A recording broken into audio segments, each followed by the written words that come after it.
If you've been looking for a well-detailed egusi soup recipe, egusi soup recipe that will take your egusi soup game from 0 to 100, then this particular recipe is one you need to try out. Hey guys, you're welcome to my channel. Thank you for stopping by if you're new here, and welcome back if you're a returning subscriber. To make this soup, the first thing I'm going to do is to dissolve my egusi with normal water. Here I have 4 cups of blended egusi and I'm dissolving it with 5 cups of water. Don't worry, in case you miss out on anything, do well to check the description box for well-detailed measurements and ingredients. Next, I'm adding half seasoning cube, then I'll give these a good mix and set aside. I always do this first before I steam my protein because I want to give the egusi enough time to swell.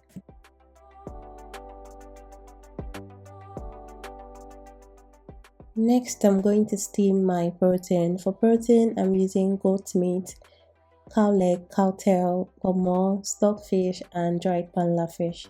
I'll start with steaming the goat meat, cow leg, and cow tail first. I'm not going to add the kpomo yet because the kpomo is too soft and I don't want it to be way too soft because I'll still need to cook it in the soup. If the kpomo that you intend to use for your soup is not soft, maybe it's strong, you can add it to cook with the meat so that it will be soft. Okay? To season my meat, I'm using 2 full seasoning cubes, salt, roughly blended red and yellow scotch bonnet pepper, and chopped onions.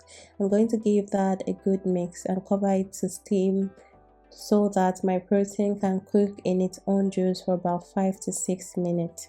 I don't know how the outcome of this voiceover is going to be, but if it's not audible enough, just bear with me. I'm not feeling too well, so my voice is not clear as it should be.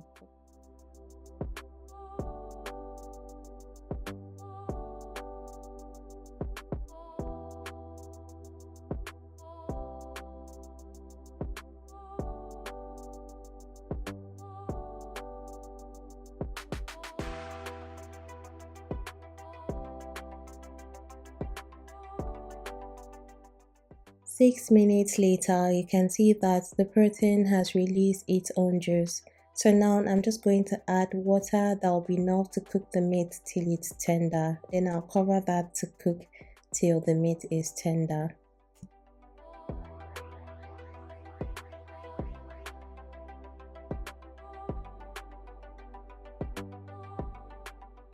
Minutes later, the meat is ready. So this is the perfect time to add the soft kpomo. Why? Because I just want it to absorb the meat stock so it has a good taste. So while your meat is cooking, always ensure to prep other ingredients so that when you want to start making your soup, everything is just ready to go into the pot.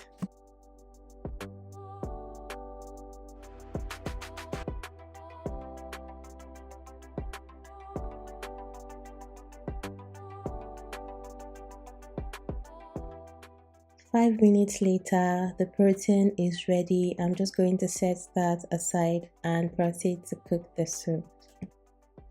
To cook the soup, I'm going to place my pot on fire. I'm going to add palm oil. Now, the quantity of palm oil you want in your soup depends on your preference, okay? To add your palm oil, allow that to heat up for about a minute. Then you're going to go in with your chopped onions. Stir that and allow it to fry for a minute. Next, I'm going to add the roughly blended pepper.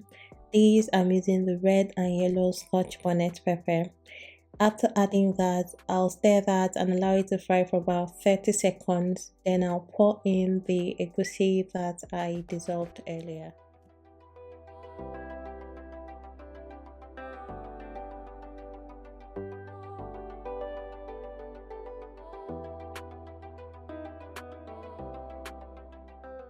After adding the egusi, I'm going to reduce the heat to low heat because I do not want my egusi to burn. The bowl almost fell into the pot the way I grabbed it there. So I'm just going to stir that and allow it to fry on low heat.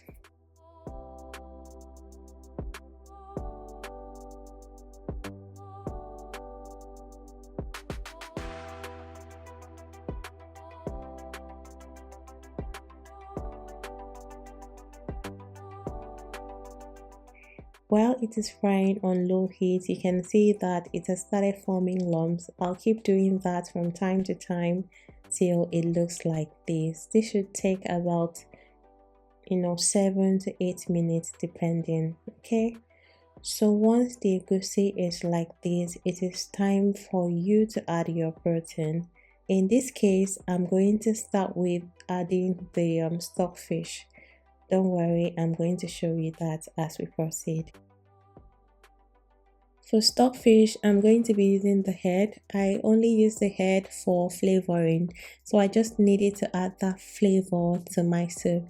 I always like to take out these parts. I do not cook with these parts. I always take it out, open up my stockfish, rinse thoroughly rather, before I add it to the soup.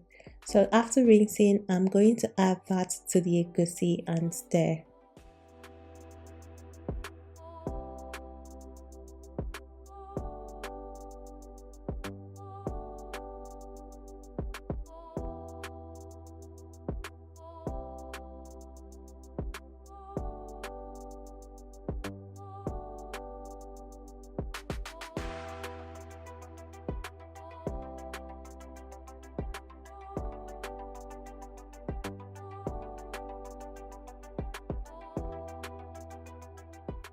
Next, I'm going to add the cooked protein, then I'll follow up by adding the meat stock.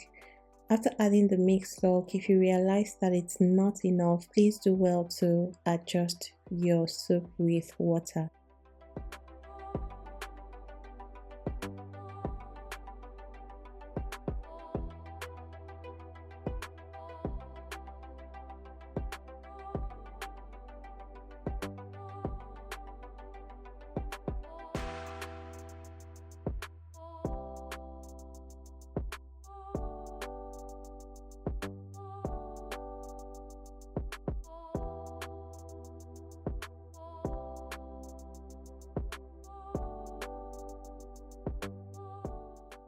'After stirring, I realized that the soup was too dry, then I adjusted with more meat stock. Like I mentioned, if your meat stock is not enough, please adjust with water. I'm adding 1 cup of blended crayfish. I'm going to give that a good stir and allow it to cook. I always give like 5 minutes after adding my crayfish. Then I taste my meal to know if I have to adjust seasoning or not.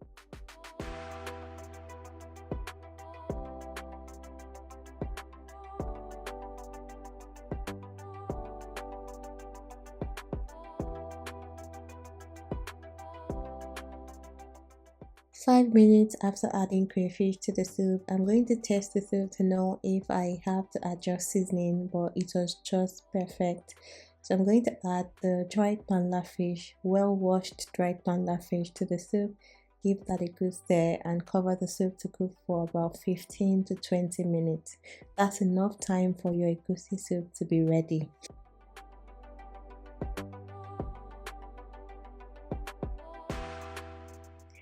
Next, I'll be adding the vegetables for the soup. I'll start with adding the uziza leaf.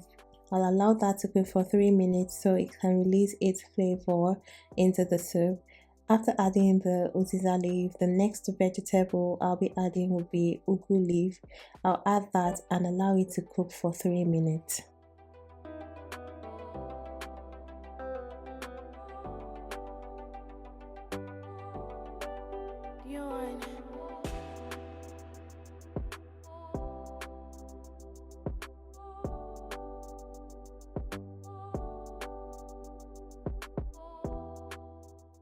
If you haven't subscribed to this channel, now is the time to tap on the subscribe button to subscribe so you don't miss out on amazing recipes just like this one. Don't forget to give this video a thumbs up, don't forget to drop a comment and also share to your family and friends so they get to recreate this amazing recipe and enjoy. After adding your ugu leaf, you should allow your soup to cook for just 3 minutes and the soup is ready. So tell me, what swallow would you be pairing with this soup? Is it pounded yam, eba, fufu, semo? Let me know in the comments. Thank you so much for watching till I drop a new recipe. Bye!